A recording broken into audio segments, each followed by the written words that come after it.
Comme il l'a dit, je suis moi aussi un petit campagnard, né sur les hautes montagnes du Fouta Djallon, qui s'est battu et qui n'a presque jamais réussi à faire ce qu'il a voulu. Il a toujours fait ce que le destin a décidé pour lui, un peu comme Ramadan, un peu comme Minté. On a eu ces petits combats quand nous avions cet âge.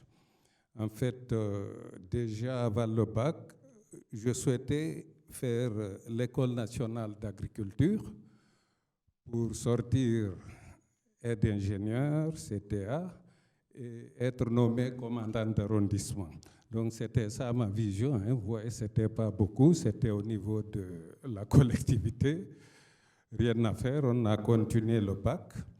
J'ai pu avoir un bac mathématique à l'AB avec mention, premier de la Guinée.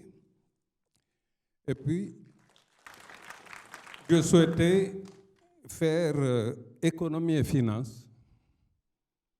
J'avais un cousin, je viens, il me dit oui, ici à Conakry. On arrive, il dit bon, il faut faire économie et finance. Je dis oui, j'aime bien, j'aimerais. Les orientations étaient automatiques. On m'oriente en géomine. Tout faire, impossible de changer. Bon, je dis bon, les mines au moins, c'est en ville, petite ville, la géologie, c'est la brousse, les montagnes. Je veux faire mine. Non, on m'affecte en géologie. Rien à faire, je continue. Je sors, je soutiens avec mention excellent. Bon, moi, je vais servir au ministère des Mines. Là aussi, impossible. On m'affecte enseignant. À l'époque de la Révolution, tous les premiers étaient automatiquement versés dans l'enseignement. Je dis, bon, j'accepte, et là, je vais enseigner à la faculté des mines de Bokeh. Impossible. On m'affecte en faculté d'agriculture à Farana. Je fais 6 mois, je refuse de rejoindre. Ma tante vient me chercher à Bokeh. Je rejoins Farana. J'exerce. Je vois que c'était rude. J'avais perdu ma mère, déjà à 6 ans. Mon père, un peu plus tard, j'avais fini les études. J'avais 2 sœurs qui ne comptaient que sur moi. Elles ont eu le bac orienté à Conakry ici. Logement difficile, moyens inexistants. C'était le commerce de la Révolution. Même un mètre de Cretonne, il fallait un pont. Et pour avoir un bon, il fallait être connu. Et donc, de Farana, j'avais 2 petits rideaux que j'ai arrachés pour amener à mes sœurs à Conakry en guise de drap de lit. Alors, je me suis dit que je ne pouvais pas me contenter de ça. Je vais en vacances à Mali, de Farana enseignant, je vais à Mali. Il y a un cultivateur des bas-fonds qui a rendu visite à mon père. Je l'entends dire, ah, moi, de tous les métiers de l'administration, il y a un que je ne souhaiterais pas pour mes enfants, c'est être enseignant. Il ne savait pas qu'il avait un enseignant devant lui. Ça m'a choqué, en plus des conditions très difficiles de l'enseignant à l'époque, pourtant déclaré militant d'honneur. Alors, qu'est-ce que je fais après ma soutenance? Je décide de m'exiler. Je vais en Côte d'Ivoire avec ma thèse. Je vois la direction de la géologie, je me présente, je dis, bon, je cherche un emploi. Ils me disent, bon, messieurs, laissez-moi votre thèse, vos coordonnées. Dans 3-4 mois, vous venez nous revoir. Je rentre en Guinée. Je reprends à enseigner à Farana. J'avais des copains comme Cellou Dalein, l'actuel président de l'UFDG, et d'autres, on était à Farana. Ils me disent, non, il ne faut pas aller, il ne faut pas aller. Bon, mais je réunis mes petits salaires. Je fais le trafic de Farana, je vais à Koindou, en Sierra Leone. J'achète du tissu pour vêtements, crépines, chaussures, pâte dentifrice. Je viens à Kindia, la ville des agrumes. Je revends mes produits. J'achète 200 pieds de manguier greffé que je transporte à Mali. Je dis, bon, je vais occuper mon père à ce verger pendant que moi je m'exile. Ce verger est là, mon père est décédé, mais c'était les premiers manguiers greffés à Mali, ils sont là encore, ils produisent.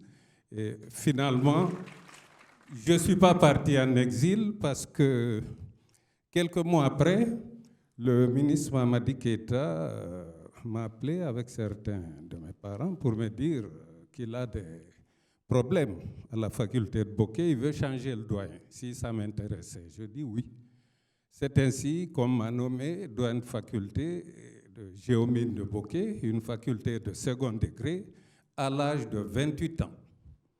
Et j'étais venu, je venais de quitter cette faculté 5 ans avant, mes professeurs étaient là, et imaginez vous-même la responsabilité que j'avais de venir diriger mes professeurs en matière d'éducation, d'études, de conseils scientifiques, d'orientation. Je pense que c'est la plus grande et la plus délicate mission de ma vie, même pas celle de Premier ministre.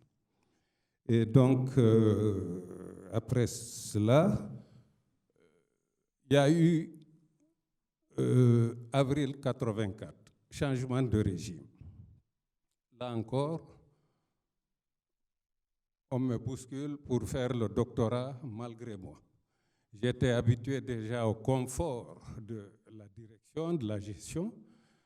Dès que le régime a changé, un des professeurs tenait au poste. On lui a remis le poste et on m'a donné une bourse de 3 mois pour le Maroc. C'était juste une bourse de perfection. Mais grâce à Dieu, elle a été transmise en bourse de doctorat de 3e cycle. Donc, je suis resté là 3 ans, à arpenter les montagnes, le Haut Atlas, plus haut sommet d'Afrique, avec comme repas tomates, sardines, oignons, seul dans la brousse. Voilà donc cette étape. Et puis après, je rentre au pays. On me dit enseignement encore. Je dis là, non, maintenant, ça c'est fini, vraiment, c'est fini. Alors, on m'a pris membre du comité de suivi à la présidence de la République. C'était un genre de conseil d'inspection, de contrôle et tout ça.